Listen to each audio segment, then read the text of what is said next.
بسم اللہ الرحمن الرحیم۔ حضور صلی اللہ علیہ وسلم اور ملک الموت۔ حضور سرور عالم صلی اللہ علیہ وسلم کے وصال شریف کا جب وقت آیا تو ملک الموت جبرائیل علیہ السلام کی معیت میں حاضر ہوا۔ جبرائیل امین نے عرض کیا، یا رسول اللہ صلی اللہ علیہ وسلم، یہ ملک الموت آیا ہے اور آپ صلی اللہ علیہ وسلم کی اجازت طلب کرتا ہے۔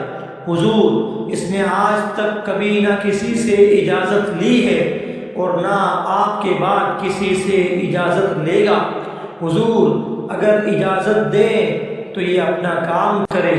حضور صلی اللہ علیہ وسلم نے فرمایا، ملک الموت کو آگے آنے دو۔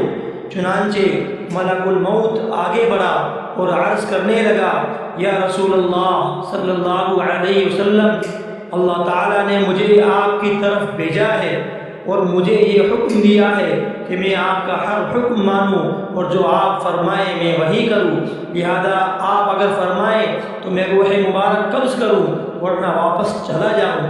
آپ صلی اللہ علیہ وسلم نے حضرت جبرائیل کی طرف دیکھا اور گویا کہ اشارتاً آپ نے مشورہ طلب کیا۔ جبرائیل علیہ السلام نے جواباً عرض کیا، حضور خداوند کریم آپ کے لقاء و وصال کو چاہتے ہیں۔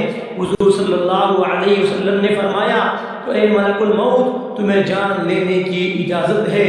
جبرائیل بولے، حضور اب جب کہ آپ تشریف لیے جا رہے ہیں تو پھر زمین پر میرا یہ آخری پھیرا ہے، اس لیے کہ میرا مقصود تو آپ ہی تھے۔ اس کے بعد ملک الموت قبض روح انور کے شرف سے مشرف ہوتا ہے۔ بحوالہ مواہب دینیہ صفحہ نمبر 471، مشکات شریف صفحہ نمبر 541۔ والسلام علیکم ورحمۃ اللہ۔